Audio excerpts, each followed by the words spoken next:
नमस्कार. मी दीपाली दिवेकर. स्वतःला ओळखा आणि करिअर निवडा या विषयावर आज तुम्हा सर्वांशी संवाद साधणार आहे.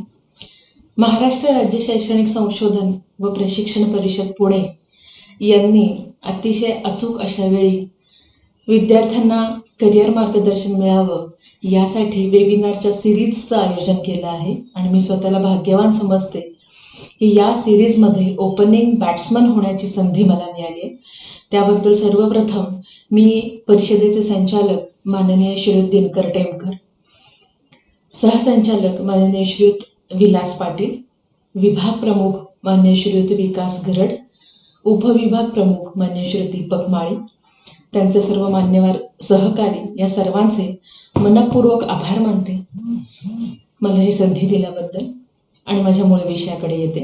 No yourself better and explore your career. आज सकाळी मी विचार करत होते की या विषयाची सुरुवात करताना नेमकं कोणत्या मुद्द्यावरून तुमच्याशी संवाद साधावा. आणि मला एक परवा माझ्या कलिगनी पाठवलेला व्हॉट्सअप मेसेज आठवला. तो काहीसा असा होता की त्या दिवशी मध्यरात्री रॉजर फेडररने फ्रेंच ओपनच्या टॉप 16 खेळाडूंमध्ये स्थान मिळवताना डॉमिनिक केफर विरुद्ध 7-6, 6-7, 7-6 आणि 7-5 अशी प्रचंड दमवणूक करणारी मॅच लढली आणि जिंकली. ही मॅच संपायच्या काही मिनिटांआधी अँडी मरेने एक खूप छान प्रतिक्रिया दिली होती.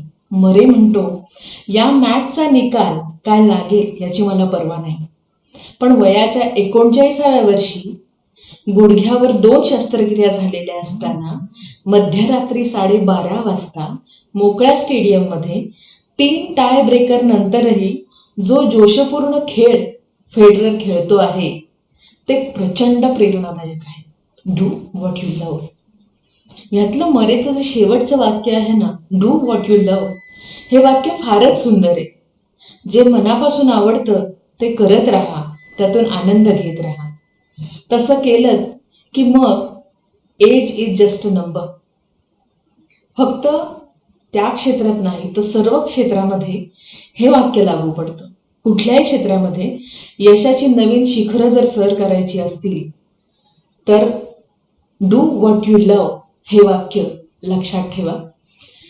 करिअरची निवड करण्याच्या बाबतीत एक जापनीज संकल्पना मी तुम्हा सर्वांशी शेअर करू इच्छिते. इथे स्क्रीनवर तुम्हाला दिसत असेल, ikigai. Ikigai is a journey to find out the reason of your living. जपानमध्ये आपल्या जगण्याचं प्रयोजन शोधण्याचा जो प्रवास आहे त्या प्रवासाला इकिगाई म्हणतात. करिअर निवडीच्या बाबतीत सुद्धा जे आपल्याला आयुष्यभर करायचं असतं त्याचा नीट सखोल असा विचार करणं आवश्यक असतं. ती झाली आपल्या करिअर निवडीची इकिगाई. इथे 4 मेजर गोष्टी मी तुमच्या समोर मांडल्या आहेत. तसं तर करिअर निवड करताना बऱ्याच गोष्टींचा विचार करणं आवश्यक असतं, पण 4 मेजर गोष्टी मी इथे मांडते आहे. व्हॉट यू लव्ह, म्हणजे तुम्हाला काय आवडतं. What you are good at, तुम्हाला काय करता येतं, तुमच्या क्षमता कोणकोणत्या आहेत. व्हॉट द वर्ल्ड नीड्स, जगाची गरज काय आहे, काळाची गरज काय आहे, आणि त्याहूनही महत्त्वाचं आपली स्वतःची गरज काय आहे. And what you can be paid for, तुम्हाला कोणत्या गोष्टीसाठी लोक पे करतील, कंपनी पे करेल, संस्था पे करेल, म्हणजे तुम्हाला कोणत्या गोष्टीमुळे स्वावलंबी होता येईल, आत्मनिर्भर होता येईल. इथे सखोल विचार करा असं म्हटलं मी. सखोल हा शब्द अत्यंत जाणीवपूर्वक वापरलाय मी. कसं असतं ना, बरेचदा आपण ज्या गोष्टी फार महत्वाच्या नसतात त्या गोष्टींच्या बाबतीत खूप काथ्याकूट करत राहतो. साध्या काही वस्तू घ्यायच्या असतील तरी सुद्धा आपण किती विचार करतो. आत्ताच्या काळात मग ऑनलाईन कितीला आहे ती वस्तू, ऑफलाईन कितीला आहे. ऑनलाईन असेल तर वेगवेगळ्या साईट्सवर कितीला आहे ती, वेगवेगळ्या ब्रँड्समध्ये काय फीचर्स आहेत, काय वैशिष्ट्य आहेत, कितीला आहे, असा सगळा विचार करून आपण एखादी गोष्ट घेतो. मग करिअर तर ते जे आपल्याला आयुष्यभर करायचं आहे, त्यात आपल्याला अख्खं आयुष्य काढायचं आहे. त्यामुळे त्याचा तर अत्यंत सखोल पद्धतीने विचार करायला पाहिजे. सगळ्यात प्राधान्यक्रमाने जर कुठला मुद्दा येत असेल तर काय आवडतं. कारण नाहीतर मग कसं होतं, तुम्ही तुमच्या आजूबाजूला अनेक लोक असे बघत असाल की सोमवार ते शुक्रवार कपाळावर आठ्या आणून काम करत राहतात. कधी एकदा वीकेंड येतो याची वाट बघत राहतात. कारण त्यांनी जे काम स्वीकारलेलं असतं ते कुठेतरी त्यांना नावडीचं झालेलं असतं म्हणा, किंवा आत्ता आवडायला लागलेलं नसतं म्हणा, किंवा कदाचित असंही असेल की ज्यावेळी करिअरची निवड केली त्यावेळी त्यांनी या सगळ्या प्रोज अँड कॉन्सचा विचारच केलेला नसेल. जी गोष्ट तुम्हाला आवडतीये त्या गोष्टीत जर तुम्ही करिअर केलं तर तुम्हाला वीकेंडची वाट बघावी लागणार नाही. सोमवार असो, शुक्रवार असो, शनिवार असो की रविवार असो, तुम्ही कायम आनंदी राहाल. अर्थात फक्त काय आवडतं याचा विचार करून चालणार नाही, तर काय करता येतं याचाही विचार करायला हवा.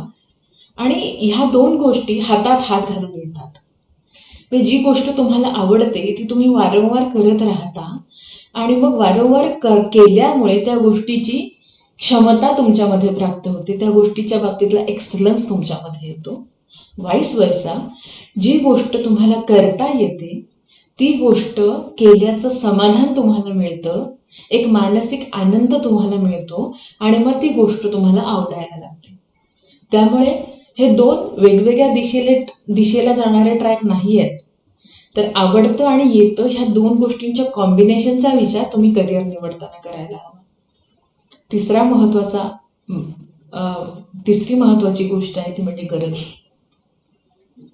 सगळ्यात प्रथम आपण आपल्या गरजेचा विचार करायला हवा. मला काय नेमकं करायचंय, माझी गरज काय आहे. कदाचित माझ्या बाबतीत असं असू शकेल की आत्ता ताबडतोब शिकता शिकता मला माझ्या कुटुंबाला हातभार लावायचे, आर्थिक हातभार लावायचे. मग मला कदाचित असं एखादं फील्ड शोधावं लागेल की जे शिकता शिकता मला पार्ट टाइम जॉब करता येईल, काहीतरी काम करता येईल आणि माझ्या कुटुंबाची आर्थिक गरज मी भागवू शकेन. कदाचित मी माझ्या करिअरसाठी किंवा करिअरच्या बाबतीत शिकण्यासाठी पुढची 2 वर्ष देऊ शकेन, 4 वर्ष देऊ शकेन, काही जण 8 वर्ष देऊ शकतील. आपापल्या गरजेनुसार, आपापल्या सोयीनुसार ह्या गोष्टीचा विचार करायचा आहे. माझी गरज अशी असू शकते की मला माझं जे मी जिथे राहतेय ते गाव, ते शहर सोडून दुसऱ्या ठिकाणी जाता येणार नसेल, कदाचित असतील माझ्या काही अडचणी. त्यामुळे मग कोर्सची निवड करताना, करिअरची निवड करताना मला त्या पद्धतीने विचार करावा लागेल. आपल्या गरजेबरोबरच जगाची गरज किंवा काळाची गरज काय आहे.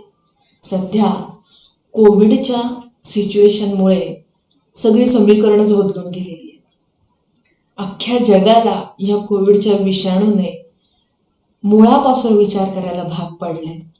जशी काही क्षेत्र नव्याने उजेडात आलेली आहेत, उदाहरणार्थ विषाणूवरचं संशोधन, लसीवरचं संशोधन, किंवा कमीत कमी खर्चामध्ये, कमीत कमी वेळेमध्ये मेडिकलच्या बाबतीत इन्फ्रास्ट्रक्चर कसं उभं करायचं याच्या बाबतीतलं संशोधन.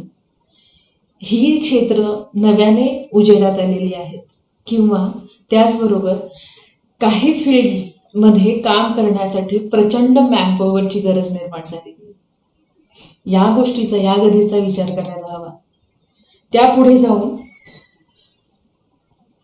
आता एक खूप मोठी चपराक ह्या कोविडच्या माध्यमातून किंवा इतर जी संकट येत आहेत निसर्गाच्या बाबतीत त्या माध्यमातून आपल्याला मिळालेली आहे, ते म्हणजे आपल्याला फरक पडलाय, निसर्गातल्या इतर कोणालाही फरक पडलेला नाही. मग माणसाच्या बाबतीत हे सगळं इतक्या वाईट पद्धतीने होत आहे, त्याला कुठेतरी माणसाची करणीच कारणीभूत आहे का. माणसाने निसर्गाचा इतक्या प्रकारे ऱ्हास केलाय की त्या बाबतीत आपण आता नेमकं निसर्गाचा पुनर्विचार करण्याची खूप गरज निर्माण झालेली आहे. आणि त्यामुळेच environmental studies, agriculture studies, green architecture, ह्या सगळ्या ग्रीन फील्ड्सचा पुन्हा एकदा नव्याने विचार करण्याची गरज निर्माण झाली आहे आणि अधिकाधिक लोकांनी ह्या फील्डमध्ये जाण्याची गरज निर्माण झालेली आहे. ही आहे काळाची गरज, जगाची गरज. ह्या सगळ्या गरजांचा विचार आपण करिअरची निवड करताना करायला हवा. चौथा मुद्दा आहे स्वावलंबी कसं होता येईल.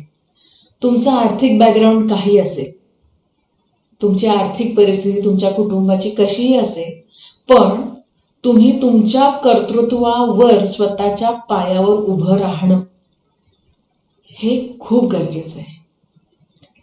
इथे मला थोडंसं पालकांशीही बोलायचं आहे की कसं असतं ना, की कित्येक पालक मी असे बघितलेत की स्वतः खूप चांगल्या पद्धतीने इकॉनॉमिकली सेटल झाल्यानंतर, आर्थिकदृष्ट्या स्टेबल झाल्यानंतर आपल्या मुलांसाठी सुद्धा सगळं विश्व उभं करून देण्याकडे त्यांचा कल असतो. त्यांना त्यांच्यासाठी घर बांधून ठेवायचं, त्यांच्यासाठी फार्म हाऊस बांधून ठेवायचं, इस्टेट घेऊन ठेवायची. का हो असं? तुम्हाला तुमच्या मुलांच्या कर्तृत्वावर तुमचा विश्वास नाही आहे का? तुम्ही तुमचं कर्तृत्व तुमच्या आयुष्यात सिद्ध करता, त्यात तसा तुम्हाला आनंद मिळतो. तो आनंद तुमच्या मुलांना त्यांचं स्वतःचं कर्तृत्व सिद्ध करण्यामध्ये घेऊ द्या ना. त्यांचं विश्व ते निर्माण करतील. तुम्ही मुलांना फुलांसारखं जपण्याच्या ऐवजी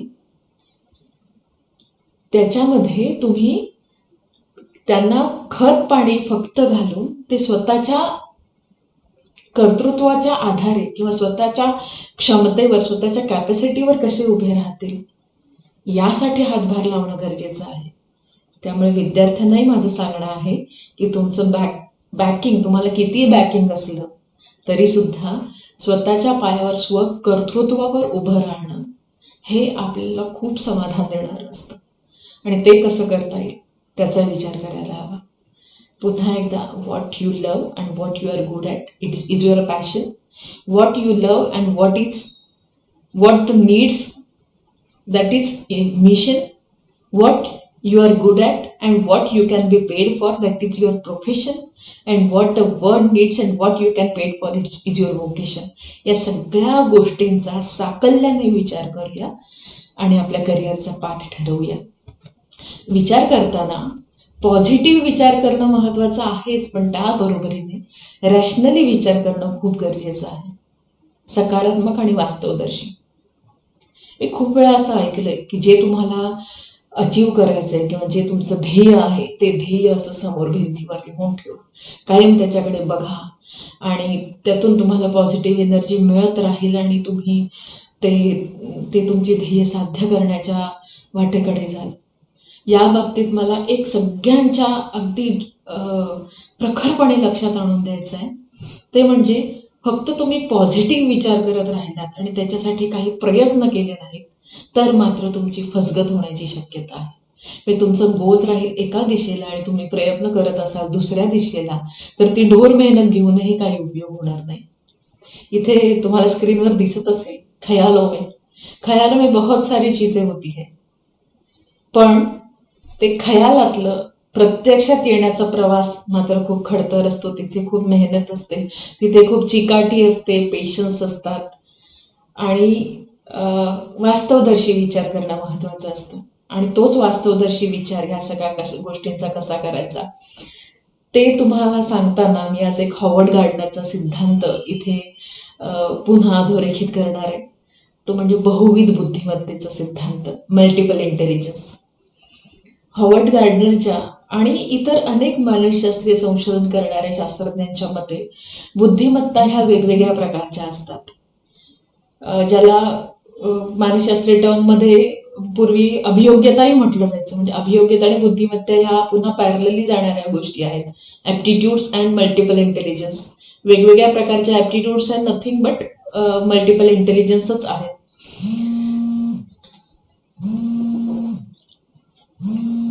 याच्यामध्ये कोणीही, कुठलाही विद्यार्थी व कुठलाही मनुष्य हा ढ नसतो किंवा कमी बुद्धीचा नसतो. तर कुठल्या ना कुठल्या बुद्धिमत्तेच्या बाबतीत आपल्याला गती असते किंवा कुठली ना कुठली बुद्धिमत्ता आपल्याकडे असते. आपलं काम आहे की कुठल्या प्रकारची बुद्धिमत्ता आपल्यामध्ये स्ट्रॉंग आहे ते ओळखणं आणि ते विदाऊट टेस्टिंग कसं ओळखायचं छोट्या छोट्या गोष्टींमधून, ते आज मी तुम्हाला सांगणार आहे. इथे एकदा वेगवेगळ्या गोष्टींची लिस्ट केलेली आहे इंटेलिजन्सच्या बाबतीत, ती आपण बघूया. भाषिक बुद्धिमत्ता अर्थात लिंग्विस्टिक किंवा वर्बल इंटेलिजन्स, तार्किक गणितीय बुद्धिमत्ता लॉजिकल मॅथमॅटिकल इंटेलिजन्स, दृश्य किंवा अवकाशविषयक बुद्धिमत्ता स्पाशियल इंटेलिजन्स, त्यानंतर शारीरिक गतिक्षमता किंवा बुद्धिमत्ता बॉडीली कायनेस्थेटिक इंटेलिजन्स, सांगीतिक बुद्धिमत्ता अर्थात म्युझिकल इंटेलिजन्स, आंतरव्यक्ती बुद्धिमत्ता म्हणजे इंटरपर्सनल इंटेलिजन्स, व्यक्ती अंतर्गत बुद्धिमत्ता म्हणजे इंट्रापर्सनल इंटेलिजन्स आणि निसर्गविषयक बुद्धिमत्ता नॅचरलिस्टिक इंटेलिजन्स. या प्रत्येक गोष्टीच्या बाबतीत आपण सविस्तर बोलणार आहोत आणि नॉट नेसेसरी की एकामध्ये एकाच प्रकारची बुद्धिमत्ता असेल. एकामध्ये अनेक प्रकारच्या बुद्धिमत्ता सुद्धा असू शकतात, प्राधान्यक्रम त्यांचा वेगवेगळा असू शकतो. In other words we all are smart. We are smart in different ways. आपण सगळेच स्मार्ट असतो, फक्त वेगवेगळ्या पद्धतीने. आणि one way is not better than another. असं नसतं की हे श्रेष्ठ आहे म्हणजे वर्बल मॅथमॅटिकल श्रेष्ठ आहे, बॉडीली कायनेस्थेटिक त्याच्या, असं काही नसतं. सगळ्या प्रकारचे इंटेलिजन्स हे इक्वल आहेत. One way is not better than another. आणि त्याहूनही महत्वाचं, it's not how smart you are, it's how you are smart. तुम्ही किती स्मार्ट आहात ते महत्वाचं नाही, तर तुम्ही कुठल्या प्रकारचे स्मार्ट आहात. It's how you are smart. तुमचा स्वतःचा स्मार्टनेस कोणता आहे तो ओळखा आणि मग त्यानुसार मार्गक्रमण करा. प्रत्येक जो प्रकारचा इंटेलिजन्स आहे ना त्याला एक एक नाव दिलेलं आहे. म्हणजे नॅचरलिस्टिक इंटेलिजन्स तुमच्याकडे हाय असेल तर तुम्ही नेचर स्मार्ट असता, इंटरपर्सनल असेल तर पीपल स्मार्ट असता, लॉजिकल मॅथमॅटिकल असेल तर नंबर स्मार्ट असता, स्पाशियल व्हिज्युअलायझेशन तुमच्याकडे चांगलं असेल तर पिक्चर स्मार्ट असता, इंट्रापर्सनल असेल तर सेल्फ स्मार्ट असता, बॉडीली कायनेस्थेटिक असेल तर बॉडी स्मार्ट असता, म्युझिकल इंटेलिजन्स असेल तर म्युझिक स्मार्ट असता आणि लिंग्विस्टिक इंटेलिजन्स तुमच्यामध्ये हाय असेल तर तुम्ही वर्ड स्मार्ट असता. आणि मग ह्याचा करिअरशी नेमका काय संबंध आहे आणि त्याची कशी सांगड घालायची ते आपण एक एक प्रकारची बुद्धिमत्ता घेऊन आता बघूया. आणि हे आपल्याला खूप लहानपणापासून थोडंसं तुम्हाला मागे जाऊन थोडंसं आठवायला लागेल. थोडंसं स्वतःला नेमकं काय येत होतं, तुमचं एक्सलन्स कशात होतं ते आठवायला लागेल. तसंच इतर लोक तुमच्याबद्दल नेमकं काय कॉम्प्लिमेंट्स द्यायचे, काय प्रतिक्रिया द्यायचे त्या संदर्भात सुद्धा तुम्ही स्वतःला जज करू शकता. पहिलं आपण बघूया वर्बल लिंग्विस्टिक अर्थातच भाषिक बुद्धिमत्ता, जी तुमच्याकडे हाय लेवलची असेल तर तुम्ही वर्ड स्मार्ट असता. तुमच्याकडे यामध्ये तुमची शब्दसंपदा खूप चांगली असेल. शब्दांच्या अर्थाच्या बाबतीत, नियमांच्या बाबतीत तुम्ही खूप सेन्सिटिव्ह असाल. भाषेचं कार्य, शब्दांचं कार्य हे तुम्हाला चांगल्या प्रकारे अवगत असेल. तुमची लिखाणाची किंवा तोंडी सादर करण्याची क्षमता ही खूप चांगली असेल. तुम्ही खूप चांगल्या पद्धतीने लोकांचं बोलणं किंवा भाषणं किंवा इतर भाषिक ज्या गोष्टी आहेत, बाबी आहेत त्या ऐकणं आणि सादर करणं किंवा बोलणं हे तुम्हाला आवडत असेल, तुम्ही ते एन्जॉय करत असाल. तुम्हाला शाब्दिक कोडी पझल्स सोडवायला आवडत असतील. नवीन माहिती मिळवणं, ती लक्षात ठेवणं, रिपीटेडली ती सादर करण्याचं स्किल तुमच्याकडे असेल. आणि या अशा प्रकारच्या तुम्ही कॉम्प्लिमेंट्स तुम्हाला मिळत असतील कायम. म्हणजे जर तुम्ही वक्तृत्व स्पर्धेत भाग घेत असाल, निबंध स्पर्धेत भाग घेत असाल किंवा तुमच्या बाबतीत असं बोललं जात असेल की काय अचूक शब्द वापरतो किंवा वापरते किंवा काय शब्दप्रभू आहे, अशा पद्धतीच्या जर कॉम्प्लिमेंट्स तुम्हाला मिळत असतील तर समजून जा की तुमचा हा इंटेलिजन्स खूप चांगला आहे. आणि एक आपल्यालाही कळतं की आपल्याला एखादी गोष्ट किती येते आणि किती नाही. मार्क्स ही पुन्हा वेगळी गोष्ट आहे. मार्क्सच्या बाबतीत आता यावर्षी नेहमीसारख्या परीक्षा होऊ शकल्या नाही. रिझल्ट तुमचा येणार आहे अर्थातच मागच्या वर्षीच्या, आणि तुम्ही जे यावर्षी ज्या प्रात्यक्षिक बाबी केल्यात त्या बाबींच्या आधारे तुमचा 10वीचा निकाल येणार आहे. पण ना मला एक गोष्ट उलट खूप बरी वाटली की परीक्षेचे मार्क्स नाही आहेत ना, तर तुम्ही फक्त मार्क्स ओरिएंटेड बऱ्याच जणांना ठरवण्याची सवय असते. म्हणजे अजूनही करिअर मार्गदर्शनाच्या क्षेत्रात आपल्याला बघायला मिळतं की बरेचदा चांगले मार्क्स म्हणजे सायन्स, मध्यम मार्क्स म्हणजे कॉमर्स, कमी मार्क्स म्हणजे आर्ट्स किंवा त्याहीपेक्षा कमी म्हणजे काहीतरी व्होकेशनल कोर्स, अशा पद्धतीचं एक खूप चुकीचं असं समीकरण आपल्याला दिसतं, अजूनही दिसतं. आणि आता म्हणजे इतक्या ह्याच्यामध्ये खूप हाताच्या बोटावर मोजण्या इतके लोक आहेत की अशा प्रकारचा संबंध न लावता आपल्या क्षमतांचा विचार करून ते निर्णय घेतात. त्यामुळे मला उलट खूप बरं वाटतं की फक्त मार्क्सचा विचार तुम्ही करणार नाही ह्यावेळी. म्हणजे कोणीतरी असं गमतीने म्हटलं होतं की मला तर खूप शिकायचं होतं पण शाळा आडवी आली. तर ह्या बाबतीत मला असं गमतीने म्हणावं असं वाटतं की बरेचदा असं म्हटलं जातं की मला तर खूप वेगळ्या फील्डमध्ये करिअर करायचं होतं पण मार्क्स आडवे आले. मार्क्स दोन्ही अर्थाने आडवे येऊ शकतात म्हणजे खूप चांगले मार्क्स असतात तर मग काहीतरी इंजिनिअरिंगच करावं, मेडिकलच करावं असं काहीतरी पालकांचा अट्टहास असतो आणि त्यामुळे त्या पद्धतीने गुण आपले आड येऊ शकतात. किंवा मग कमी मार्क्स मिळाले म्हणजे असं आता ह्याचं काय होणार अशी एक फार मोठी समस्या पालकांना आणि इतर सगळ्यांना वाटू लागते आणि त्या पद्धतीने तुमचे गुण आड येऊ शकतात. त्यामुळे त्या अर्थाने म्हणजे तुम्हाला दरवर्षी ज्या पद्धतीने परीक्षा व्हायच्या त्या परीक्षा आणि त्याचे मार्क्स नाही आहेत, तो एक पॉझिटिव्ह अँगल मला उलट ह्याच्यामध्ये वाटतो की त्यामुळे तुम्ही मार्क्स निरपेक्ष विचार करू शकता करिअर निवडण्याच्या बाबतीत. पुन्हा आपण भाषिक क्षमतेकडे येऊया. तर हे आपल्याला खूप इतरांच्या प्रतिक्रियावरून स्वतःचं ऑब्झर्वेशन करून कळू शकतं. जर तुम्ही वर्ड स्मार्ट असाल तर तुम्ही चांगले लेखक होऊ शकता, चांगले वकील होऊ शकता, संपादक होऊ शकता, इंटरप्रेटर, ट्रान्सलेटर होऊ शकता, नाटक लिहू शकता, कवी होऊ शकता, रिपोर्टर. म्हणजे हे पुन्हा याच्यामध्ये ही एकच क्षमता लागते असं नाहीये, त्याच्यामध्ये वेगवेगळ्या क्षमतांचं कॉम्बिनेशन लागतं. म्हणजे तुम्ही वर्ड स्मार्ट असाल तर तुम्ही खूप चांगले पोएट असायलाच असं इज इक्वल टू वाला इक्वेशन ह्याच्यामध्ये नाहीये. पण त्याला पूरक ठरणारी ही काही फॉर एक्झाम्पल करिअर्स मी इथे दाखवलेली आहेत. याच्या व्यतिरिक्तही बरीच करिअर्स आहेत. तुम्ही एकदा सखोल विचार करायला लागलात की बऱ्याचशा गोष्टींची दारं तुम्हाला ओपन झालेली दिसतील, उघडलेली दिसतील. त्यानंतर पुढचं फील्ड आपण घेऊया तार्किक गणितीय बुद्धिमत्ता, लॉजिकल मॅथमॅटिकल इंटेलिजन्स. तुम्ही नंबर स्मार्ट असाल आणि हेही तुम्हाला खूप लहानपणापासून गणित हा विषय आपण अभ्यासातही असतो, त्यामुळे त्यातली गती तुम्हाला स्वतःची किती आहे नेमकी याची कल्पना असेलच. फक्त गणित चांगलं किंवा आकडेमोड चांगली एवढंच ह्या बुद्धिमत्तेमध्ये अपेक्षित नाहीये, तर तुम्ही चांगल्या पद्धतीने पॅटर्न्स ओळखू शकता किंवा संगती, एखाद्या गोष्टीमधली संगती तुम्हाला चांगली कळेल. कारण त्याच्या मागचं जे लॉजिक आहे, त्याच्या मागचा जो तर्क आहे ते तुम्ही चांगल्या पद्धतीने करू शकता. तुम्ही खूप चांगल्या पद्धतीने कार्यकारण भाव म्हणजे कारण आणि परिणाम हे या बाबतीतलं तुमचं अंडरस्टँडिंग खूप चांगलं असू शकतं. त्याच्या आधारे तुम्ही चटकन प्रॉब्लेम सोडवू शकता. चटकन म्हणण्यापेक्षा योग्य पद्धतीने प्रॉब्लेम सोडवू शकता, समस्या सोडवू शकता.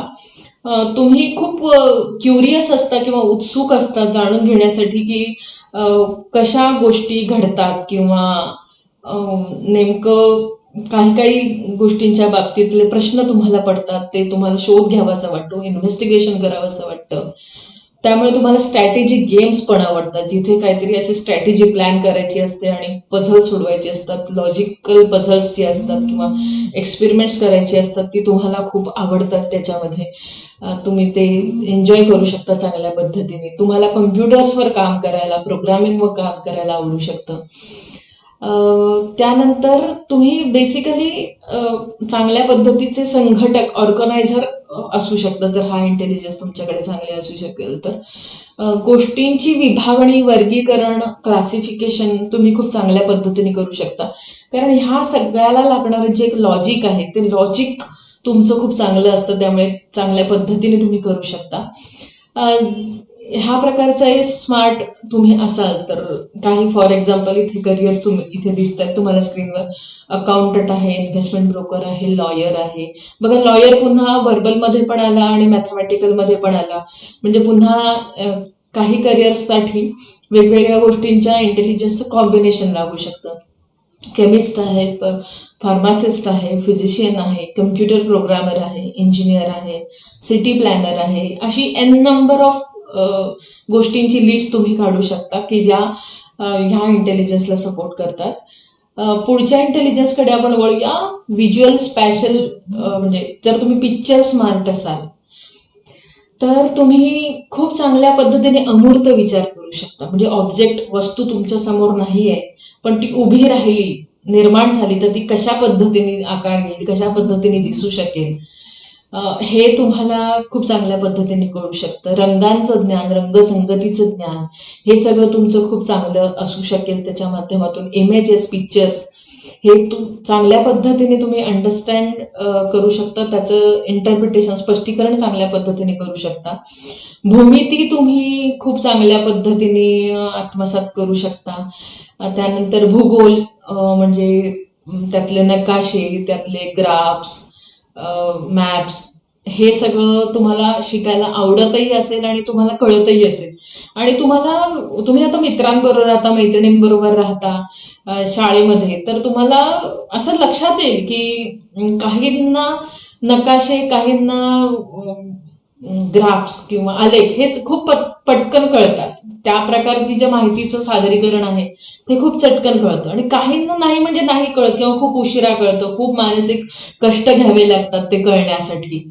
तर मग ज्यांना फार कष्ट घ्यावे लागतात त्यांनी ह्या बाबतीतल्या फील्डकडे जाऊ नये. म्हणजे त्यांना कदाचित खूप वर्ष लागू शकतात त्याच्यामध्ये, किंवा खूप सारे प्रयास घ्यावे लागू शकतात, खूप सारे एफर्ट्स टाकावे लागू शकतात आणि अपयशही येऊ शकतं.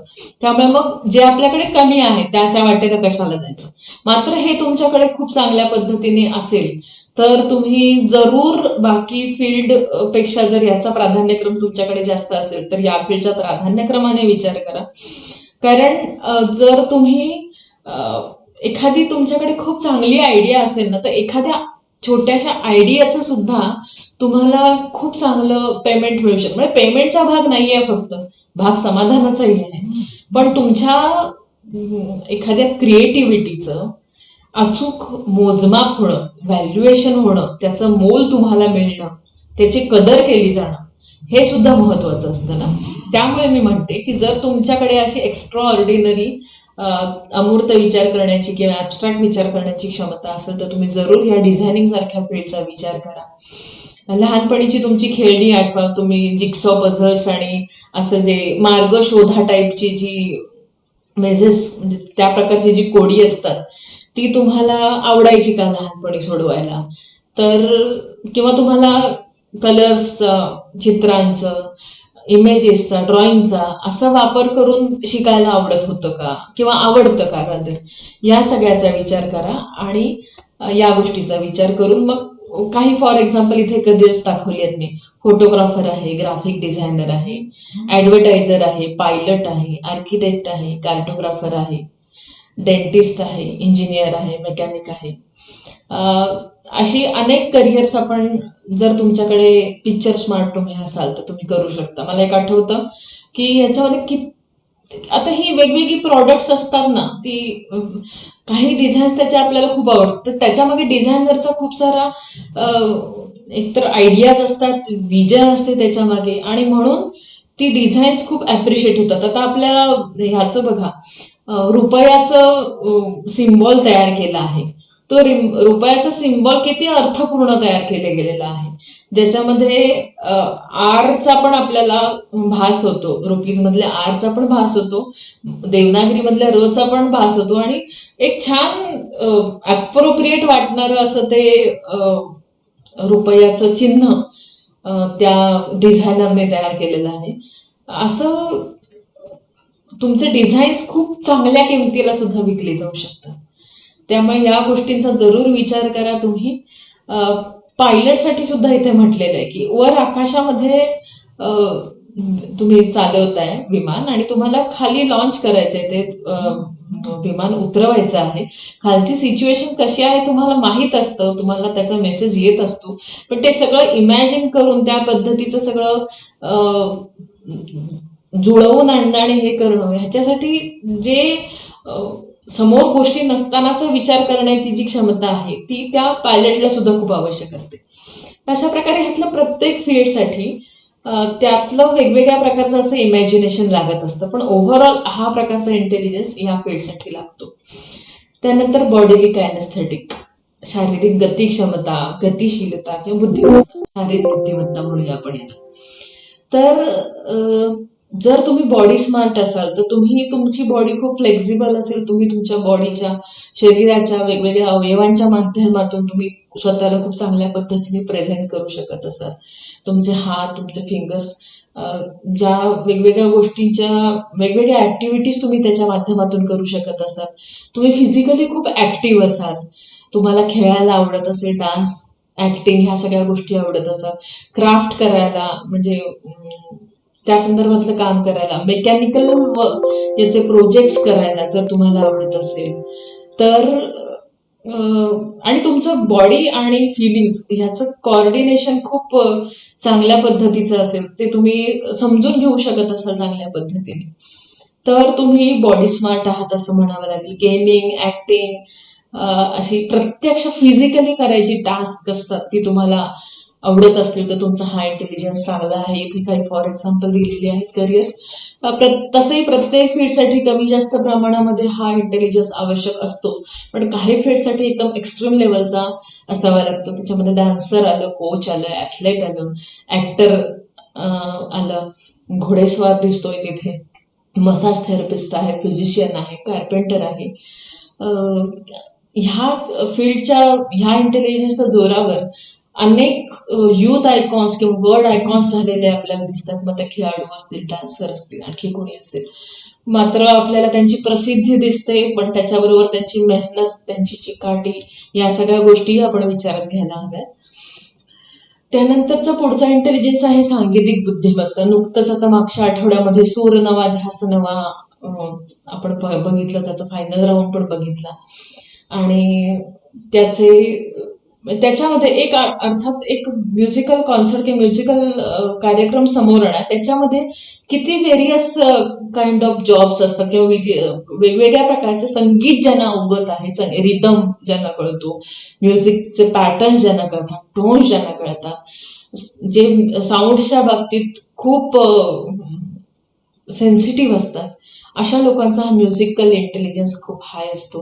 नॉट नेसेसरी तुम्ही दरवेळी तुमचं गाणं चांगलं असेल असं नाही. तुम्ही कदाचित चांगले वादक असू शकता, चांगले म्युझिक अरेंजर असू शकता, म्युझिक इन्स्ट्रुमेंट्सवर तुमची कमांड असू शकते वेगवेगळ्या, म्युझिकचं मिक्सिंग तुम्ही चांगल्या पद्धतीने करू शकता.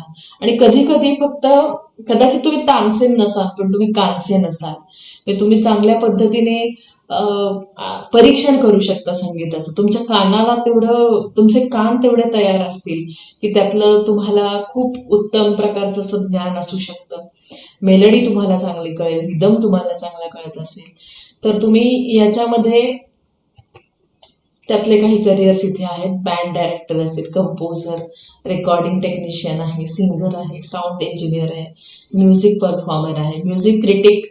आपल्याला आवडतं खूप, महेश काळे प्रतिक्रिया देत असतात, अवधूत गुप्ते प्रतिक्रिया त्याचं क्रिटिसाइज करत असतात, ते आपल्याला आवडतं खूप आणि ते आपण बघत असतो आणि ते त्या प्रकारचा इंटेलिजन्स असेल तर तुम्ही ह्या फील्डमध्ये करिअर करू शकता. मात्र एक लक्षात घ्यायला हवं याच्यामध्ये की तुम्ही या फील्डमध्ये एंट्री करणार असाल तर हे फील्डही तितकं अनिश्चित आहे.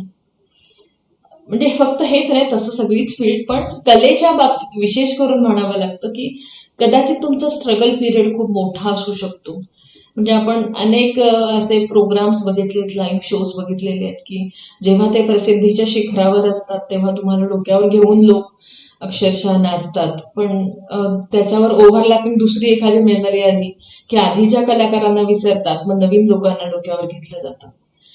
त्यामुळे प्रचंड प्रकारचं असं, जर तुम्हाला फक्त प्रसिद्धीच्या आणि ह्याच्या हव्यासापोटी तुम्ही ह्या फील्डकडे बघत असाल तर तसं करू नका. मात्र तुम्हाला त्या गोष्टीने आंतरिक समाधान मिळत असेल आणि तो स्ट्रगल करण्याची जिद्द, तो संयम तुमच्यामध्ये असेल तरच तुम्ही या गोष्टीचा विचार करा.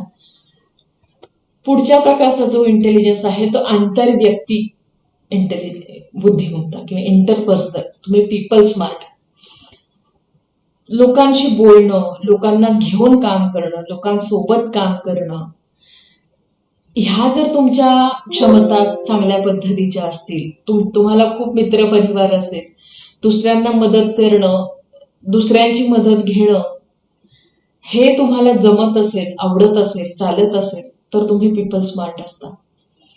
पीपल स्मार्टच्या बाबतीत मला नेहमी शिवाजी महाराजांचं उदाहरण आठवतंय. खूप एक्स्ट्रीम लेवलचं उदाहरण आहे ते खरं तर, पण ज्या पद्धतीने त्यांनी माणसांना एकत्र करून एका वेगळ्या ध्येयासाठी प्रेरित केलं, त्यांना कायम बांधून ठेवलं, प्रत्येकातले स्ट्रॉंग पॉइंट्स, त्याचे ड्रॉबॅक्स, विकनेसेस, या सगळ्याचा विचार करून त्यांनी ज्या पद्धतीने स्वतःचं स्वप्न नाही तर अख्ख्या राज्याचं, अख्ख्या प्रदेशाचं स्वप्न स्वराज्य स्थापनेचं पूर्ण केलं.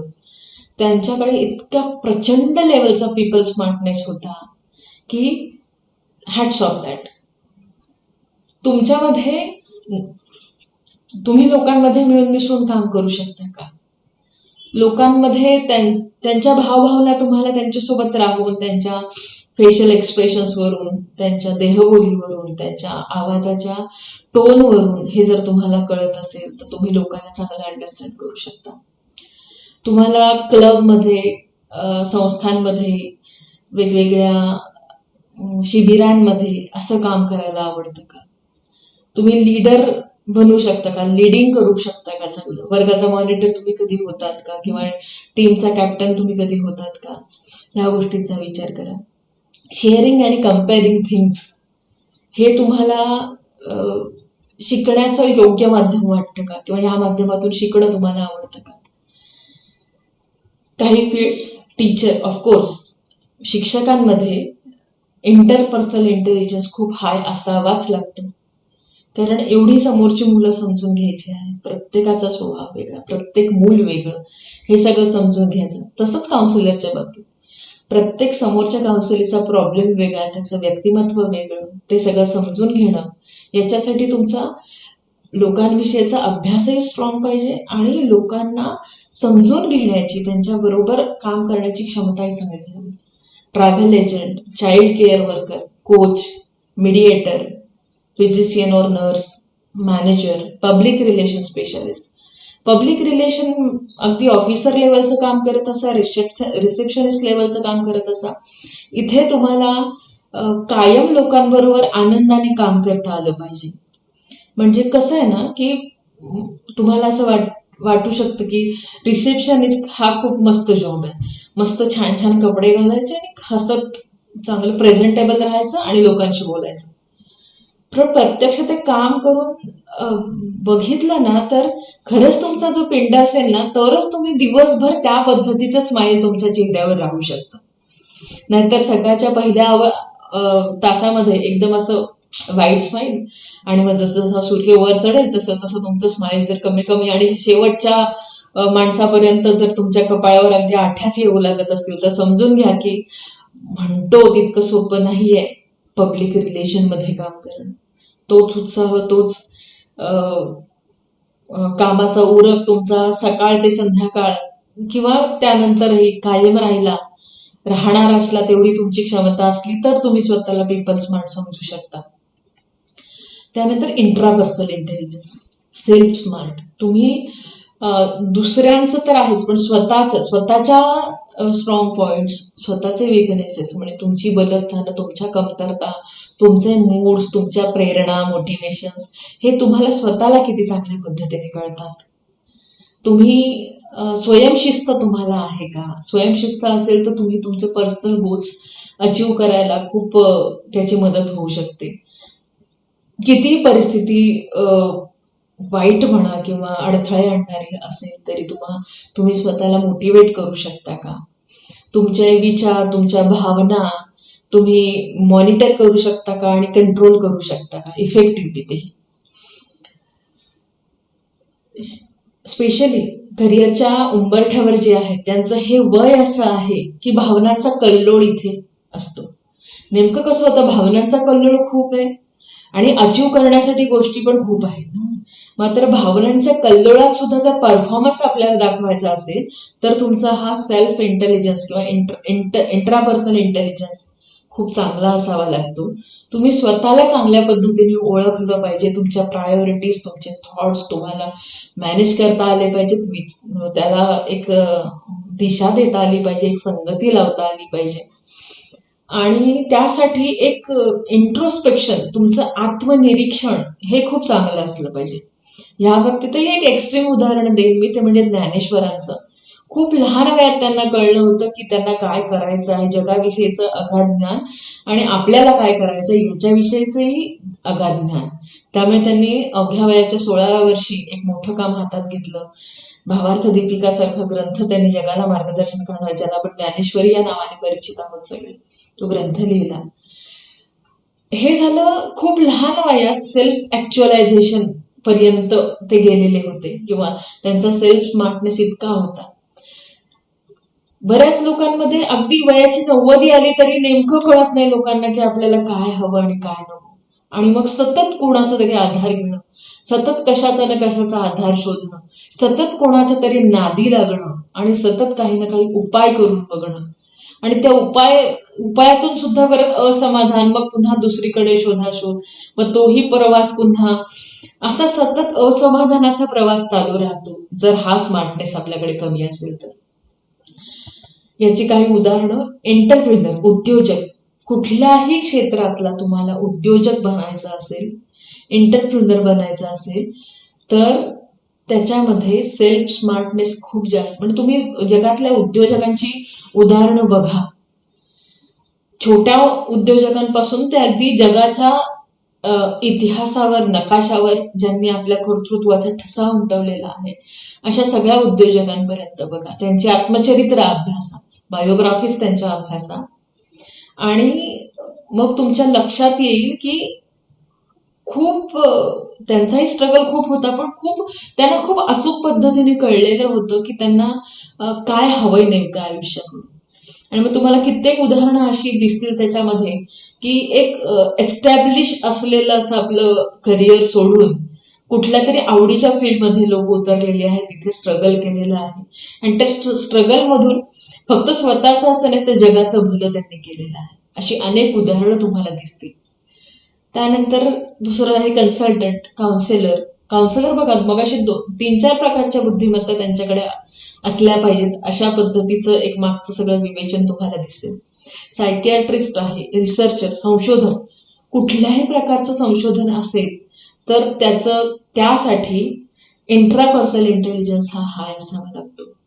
तासन तास त्या संशोधनासाठी बैठक मांडणं किंवा तासन तास त्या एखाद्या गोष्टींमध्ये स्वतःला असं खोल गाढून घेणं, म्हणेन मी, गाढून घेणं स्वतःला, त्याच्यावर खूप विचार करणं आणि त्यासाठी स्वतःला ओळखणं, हे त्या संशोधकाला खूप आवश्यक असतं किंवा ह्या त्याच्या क्वालिटीज आहेत.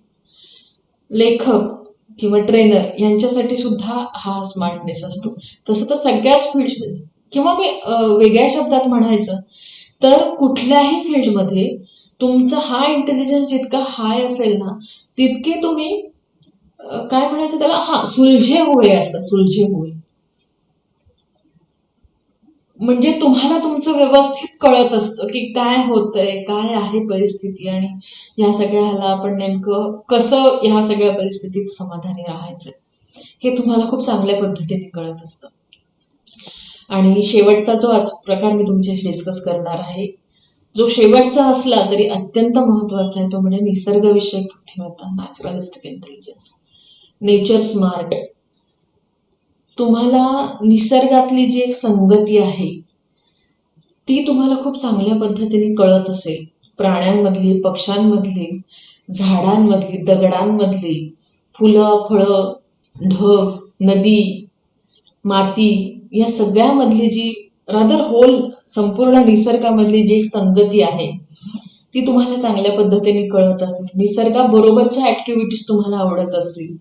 फिशिंग आहे, हायकिंग आहे, कॅम्पिंग आहे, ट्रेकिंग आहे, गार्डनिंग आहे, फार्मिंग आहे, या सगळ्या ऍक्टिव्हिटीज तुम्हाला जर आवडत असतील, किंवा घरी बसून किंवा केबिन मध्ये बसून फक्त काम करत राहणं, याच्यापेक्षा तुम्हाला सतत निसर्गाशी कनेक्ट होणं, आउटडोअर ऍक्टिव्हिटीज मध्ये जर तुम्हाला इंटरेस्ट वाटत असेल, ते जर करायला तुम्हाला आवडत असेल, तर तुम्ही या निसर्गविषयक बुद्धिमत्ता तुमच्याकडे हाय आहे.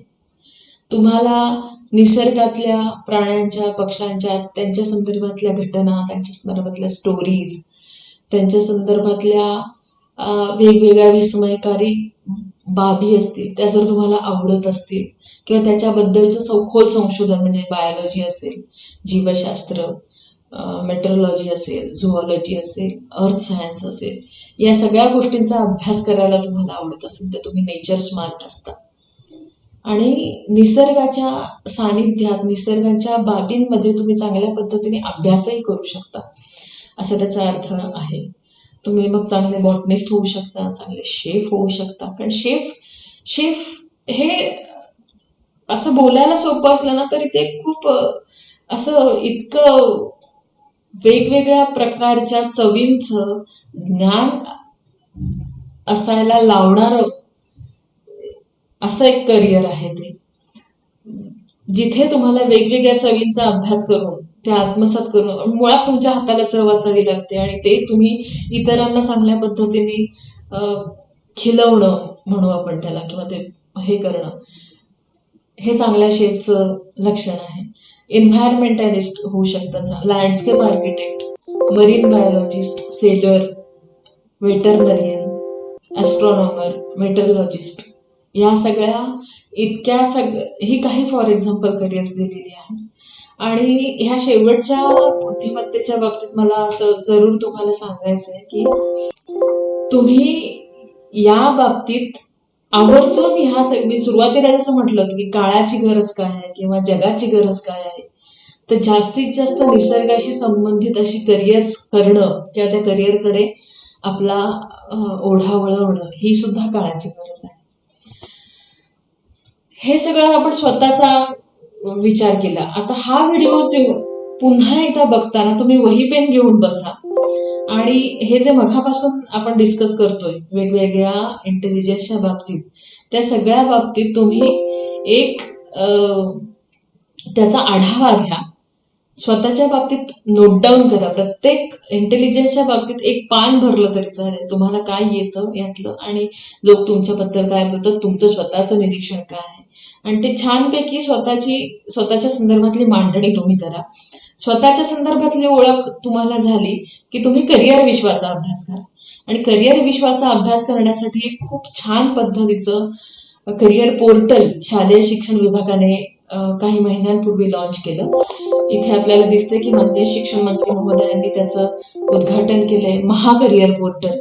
आणि या महाकरिअर पोर्टल बाबतीत सांगायचं तर खूप सारी वेगवेगळी व्होकेशनल फील्ड्स, प्रोफेशनल फील्ड्स याचा तर इथे समावेश आहेच, पण त्यातली सब फील्ड्स दिलेली आहेत.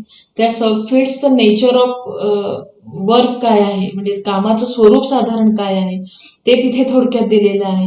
त्याच्यासाठी कुठल्या क्षमता, कुठल्या कॉम्पिटन्सीज तुमच्यामध्ये असणं आवश्यक आहे त्याचा उहापोह तिथे केलेला आहे.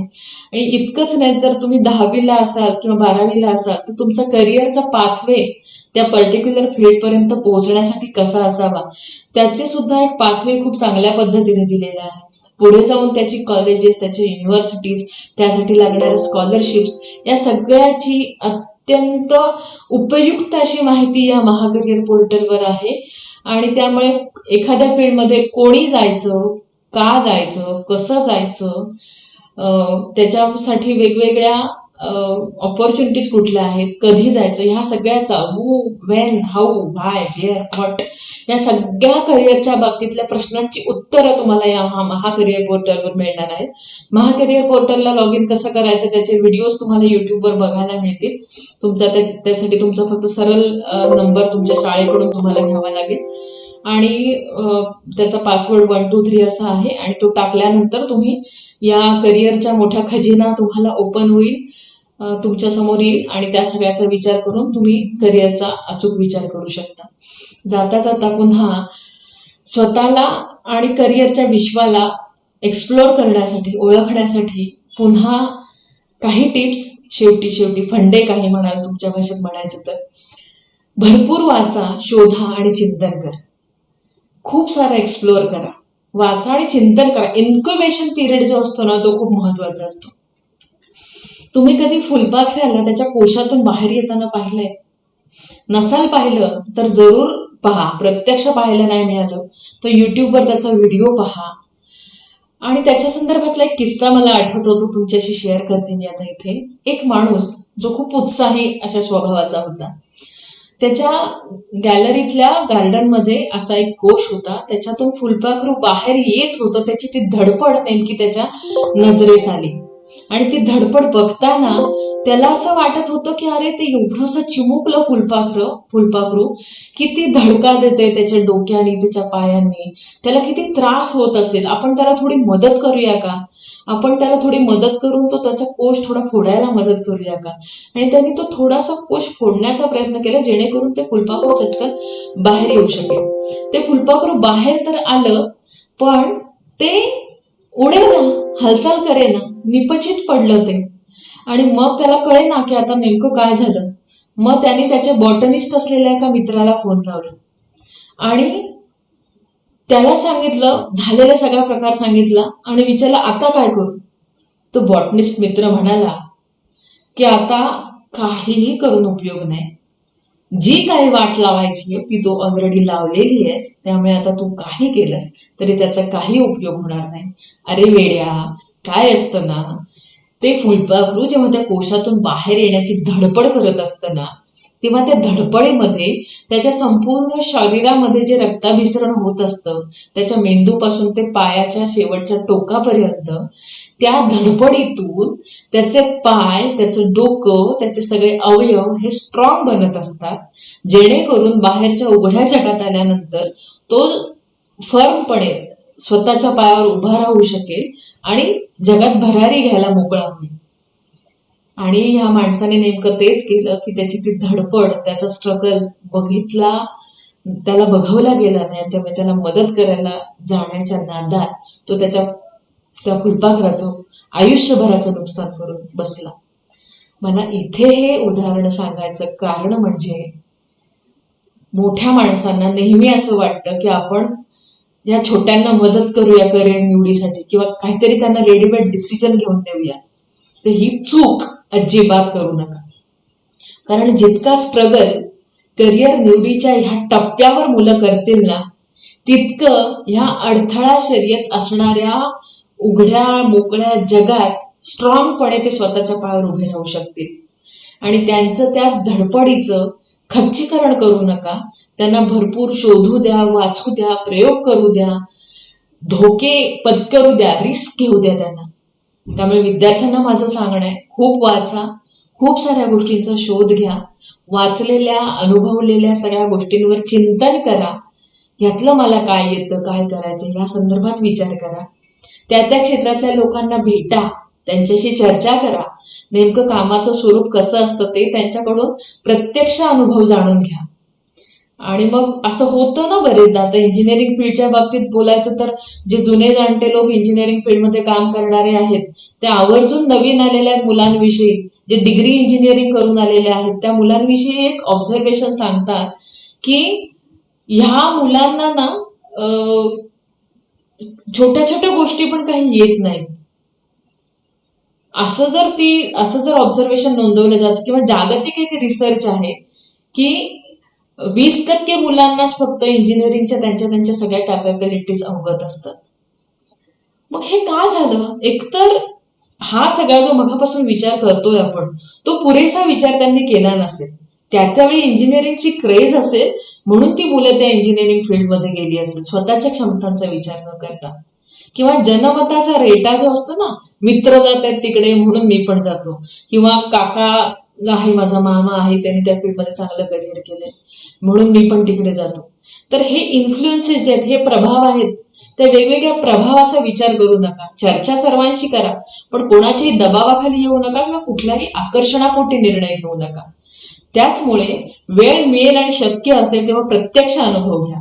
आता कोविडच्या काळामध्ये तुम्हाला जर प्रत्यक्ष अनुभव घेणं शक्य नसेल तर वेगवेगळ्या प्रकारच्या ऑनलाईन इंटर्नशिप्सचे पण कोर्सेस आहेत, काही क्रॅश कोर्सेस आहेत, काही इंटर्नशिप्स आहेत, त्याच्यामध्ये पार्टिसिपेट करून बघा, सहभाग घेऊन बघा, आणि मग तुम्हाला ऍक्च्युअल अंदाज येऊन जाईल की ती गोष्ट आपल्याला येते की नाही करता. आणि सगळ्यात शेवटी वाक्य खूप महत्वाचं आहे की तुम्ही सगळ्यांची मदत घ्या, शिक्षकांची घ्या, आई वडिलांची घ्या, काका मामा सगळ्यांची घ्या, समुपदेशकांची मदत घ्या, पण शेवटी निर्णय स्वतः घ्या कारण आपल्या इतका आपल्या स्वतःला बेटर कोणीही ओळखू शकत नाही. मात्र निर्णय स्वतः घ्या, त्याच्याबरोबर ते निर्णयाची जबाबदारीही घ्या. अनेक मुलं बघितलेली आहेत मी की 2 वर्ष झाली नाही प्रवेश घेतात आणि मग अगदी परीक्षा जवळ आली की म्हणतात की नाही माझी तयारी नाही झाली, मी ह्या वर्षी ड्रॉप घेतो. हे खूप सर्रास वाक्य तुम्हाला दिसेल, मी ड्रॉप घेतो. का होतं असं? आपला निर्णय कुठेतरी काही प्रमाणात चुकलेला असतो, म्हणून तो आपल्याला, काही जणांची जेन्युइन कारणं असतात त्या बाबतीतली, परिस्थितीजन्य कारणं असतात, पण बऱ्याच मुलांच्या बाबतीत कसं होतं की काहीतरी चुकीच्या पद्धतीचा विचार करून जर त्या फील्डमध्ये आपण एंट्री केलेली असेल तर मग आपल्याला ते झेपत नाही. त्यामुळे निर्णय खूप विचार करून घ्या आणि एकदा विचार करून झाला की मात्र आपलं 100% झोकून देऊन आपला निर्णय कसा बरोबर आहे होता ते सिद्ध करा. त्या निर्णयाची जबाबदारी घ्या. फायनली स्वतःवर विश्वास ठेवा आणि आपलं स्वप्न साकार करा. Believe in yourself and conquer your dreams. तुम्हाला तुमचं स्वप्न साकार करण्यासाठी, स्वप्नाच्या दिशेने प्रवास करण्यासाठी खूप साऱ्या शुभेच्छा. तुमच्या करिअरची इकेगाई तुम्हाला लवकर सापडो या शुभेच्छांसह सगळ्यांना ऑल द बेस्ट.